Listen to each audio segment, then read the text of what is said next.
प्रिय छात्राओं, गृह विज्ञान की कक्षा में एक बार आपका फिर से स्वागत है। मैं डॉक्टर अलका पारीक, सह आचार्य गृह विज्ञान, राजकीय कन्या महाविद्यालय सिकंदरा, दौसा। वस्त्र विज्ञान एवं परिधान के अंतर्गत हमने विभिन्न प्रकार के वस्त्र, उन्हें किस प्रकार से बनाया जाता है, उनके उपयोग और वस्त्र का निर्माण अब तक किया। आज हम करेंगे वस्त्रों की परिसज्जा, जिसे हम बोलते हैं टेक्सटाइल फिनिशिंग। जैसा कि नाम से ही क्लियर है, टेक्सटाइल फिनिशिंग यानी कि वस्त्र को फिनिशिंग देना, उसको परिसज्जा देना। तो हम इसमें करेंगे कि परिसज्जा क्यों दी जाती है, इसके क्या लाभ होते हैं और कौन कौन सी यांत्रिक और रासायनिक परिसज्जाएं वस्त्रों में दी जाती हैं। What is a fabric finish? वस्त्र परिसज्जा किसे बोलते हैं? सबसे पहले हमें इसे समझना आवश्यक है। कताई और बुनाई के पश्चात वस्त्र लगभग तैयार हो जाता है। करघे पर से उतारे गए वस्त्र उपयोग के काबिल नहीं होते। क्यों नहीं होते? क्योंकि उन्हें ग्रे गुड्स कहा जाता है, यानी कि इन वस्त्रों में तेल, ग्रीस आदि के धब्बे लगे रह जाते हैं और वस्त्र गंदे और मटमैले हो जाते हैं उनके निर्माण की प्रक्रिया में। वस्त्रों की आकृति भी टेढ़ी मेढ़ी होती है, सतह पर गांठें, रोएं, फुज्जी उठे हुए होते हैं और अगर हम कहें तो वस्त्र स्पर्श में खुरदरा और देखने में भद्दा लगता है।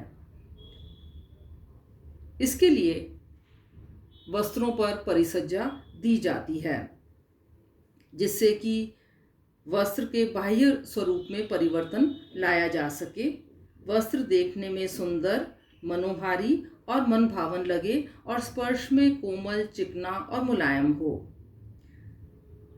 अगर हम देखें कि परिसज्जा की परिभाषा क्या होती है, तो करघे पर से उतारे गए तैयार वस्त्र पर विभिन्न विधियों के द्वारा जो प्रक्रियाएं की जाती हैं, जिससे वस्त्र का बाह्य स्वरूप परिवर्तित होकर निखर जाता है, गुणों में वृद्धि हो जाती है, स्पर्श में चिकना, कोमल और मुलायम हो जाता है, देखने में सुंदर और आकर्षक लगता है, वस्त्र की कार्यक्षमता में वृद्धि हो जाती है, इसे ही परिसज्जा कहते हैं।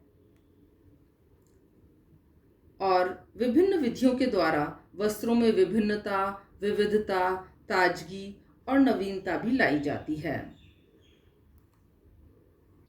वैसे तो बच्चों प्राचीन काल से ही वस्त्रों के अंदर परिसज्जा दी जाती थी, लेकिन प्राचीन काल में तैयार वस्त्रों के बाह्य स्वरूप को सुधारने, निखारने और उत्तम बनाने के लिए जो परिसज्जा दी जाती थी वो हाथों से दी जाती थी। प्राकृतिक रंग प्रयोग में लाए जाते थे, केमिकल कलर्स नहीं थे, तो उतने सुंदर और विविध रंग नहीं होते थे। इसके कारण वस्त्र देखने में थोड़ा भद्दा या लुजलुजा सा लगता था। लेकिन आजकल परिसज्जा का कार्य समय और शक्ति कम खर्च करके किया जा रहा है, क्योंकि वस्त्र विज्ञान में क्रांति आ गई है, नई नई मशीनों का आविष्कार हो गया है, इसके साथ ही नए नए केमिकल्स भी आ गए हैं। तो इनके द्वारा परिसज्जा करके वस्त्र को चिकना, कोमल, सुंदर ये बनाया जा सकता है। इस स्लाइड में आप देख रहे हैं कि वस्त्र की परिसज्जा क्यों की जाती है। तो सबसे पहला है कि वस्त्र के बाह्य स्वरूप को सुधारने और आकर्षक बनाने के लिए, जैसा कि पहले हमने करा कि करघे पर से जब वस्त्र बुनकर तैयार होता है तो उस पर कई तरह के तेल, ग्रीस आदि के दाग धब्बे लगे होते हैं और वस्त्र जो है वो कुछ मैला सा हो जाता है, तो इसके लिए इसे ब्लीच करना पड़ता है। रोएं, गांठें, फुज्जी को काट कर और ब्रश से रगड़ करके और वस्त्र को झाड़ दिया जाता है, तो चिकनी, कोमल और स्वच्छ इसकी सतह हो जाती है।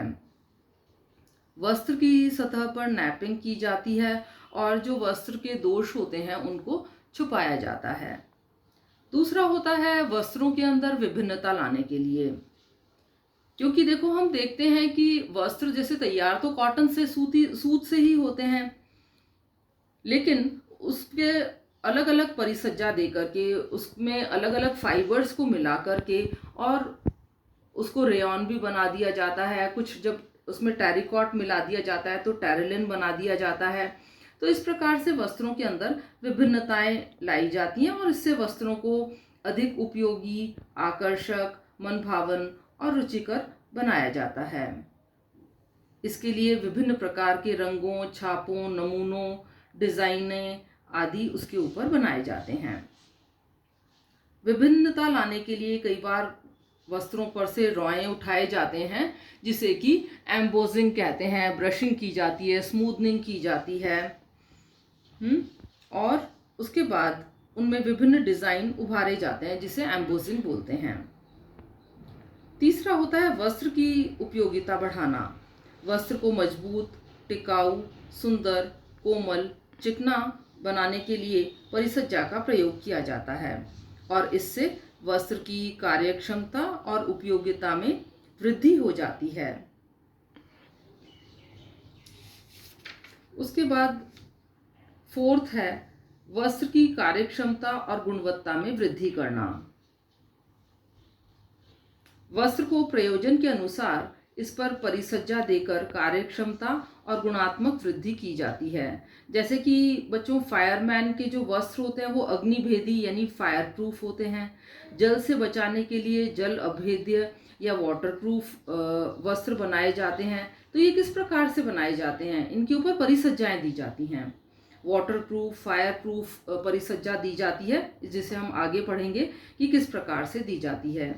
इसी तरह से पर्दे, अपहोल्स्ट्री, पोशाक के वस्त्र पर इसी प्रकार की परिसज्जा दी जाती है ताकि उनकी लटकनशीलता अच्छी हो, ठीक से ड्रेप कर सकें, कीड़े, जीवाणु, सूर्य के प्रकाश, मौत आदि से बचाव किया जा सके और इस प्रकार उनकी गुणात्मकता और कार्यक्षमता दोनों में वृद्धि की जाती है।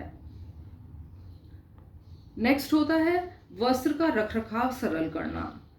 आप देखते हो कि जब हम ऊनी वस्त्रों को स्टोर करके रखते हैं और निकालते हैं तो कई बार ब्लैंकेट्स के अंदर या वुलन क्लोथ्स के अंदर जगह जगह पर मॉथ यानी कीड़े से काटने के कारण छेद हो जाते हैं। तो वस्त्रों की सफाई, धुलाई, रखरखाव, इनमें काफ़ी समय और शक्ति का व्यय होता है। तो इसके लिए इनके ऊपर विभिन्न प्रकार की परिसज्जाएं दी जाती हैं, जिससे कि कम समय, शक्ति और मेहनत में ताज़ा, नवीन, सुंदर वस्त्र मिले। जैसे कि वॉश एंड वेयर क्लोथ्स होते हैं, जिनमें कि इस्त्री की या आयरन की जरूरत नहीं होती है, तो उनमें फिनिश इस प्रकार की दी जाती है वस्त्र में कि वो धोने के बाद उनमें सलवटें नहीं होती हैं और परमानेंट प्रेस फिनिशिंग के फॉर्म में ही दे दी जाती है। इसी तरह से सिकुड़न अवरोधी वस्त्र तैयार किए जाते हैं, इनमें भी शिकन नहीं पड़ती है बिल्कुल और इनका रखरखाव आसान होता है। सिक्स्थ होता है वस्त्र को कड़ा करना और वजन बढ़ाना। बुनाई प्रक्रिया के बाद करघे पर से उतारे गए जो वस्त्र होते हैं वो ढीले ढाले और झिरझिरे से होते हैं। ऐसे वस्त्र किसी काम के नहीं होते, उनका आकार भी टेढ़ा मेढ़ा होता है और इसलिए इनकी उपयोगिता बढ़ाने के लिए इनमें थोड़ा कड़ापन लाना आवश्यक होता है और इसके लिए वस्त्रों के अंदर स्टार्च, मांड, गोंद, अरारोट का प्रयोग किया जाता है। फिर अनुकरण बनाने के लिए, टू प्रोड्यूस इमिटेशन, जैसे कि कुछ वस्त्रों के अंदर, जैसे कॉटन के साथ में जब हम कुछ सिंथेटिक फाइबर्स मिलाते हैं तो वो रेशमी वस्त्र का लुक देता है। इसके लिए मर्सराइज्ड परिसज्जा इनमें दी जाती है, जिससे कि वस्त्र होता तो वही कॉटन का है, लेकिन फिनिश के कारण वह सुंदर, चमकदार और आकर्षक दिखाई देता है। कई बार घटिया वस्त्रों को आकर्षक बनाने के लिए भी फिनिशेस का प्रयोग किया जाता है, क्योंकि वस्त्रों में इस प्रकार की परिसज्जाएं डाल दी जाती हैं, जैसे कि कई प्रकार के छापे, नमूने, डिज़ाइन, ड्राइंग उठाकर, रासायनिक पदार्थों से परिसज्जा देकर या गांठे बना के रूप में उनको उभार करके आकर्षक और सुंदर बनाया जाता है और इसके कारण सहजता और सरलता से ये व्यक्ति का मन मोह लेता है और घटिया वस्त्र भी उचित दामों में बाजार में बिक जाते हैं। तो जब हम इस चैप्टर की स्टडी करेंगे तो आपको जब भी आप मार्केट से क्लोथ्स परचेज करोगे तो आपको पता चल जाएगा कि ये घटिया वस्त्र को अच्छा बनाया गया है या वास्तव में एक गुड क्वालिटी के क्लॉथ के अंदर अच्छी परिसज्जा दे करके और उसको वॉश वेयर के लिए और रख रखाव के लिए अच्छा बनाया गया है। तो ये चैप्टर आपके लिए काफ़ी दैनिक जीवन में उपयोगी होगा। अगली कक्षा में हम विभिन्न प्रकार की परिसज्जाओं के बारे में पढ़ेंगे। धन्यवाद।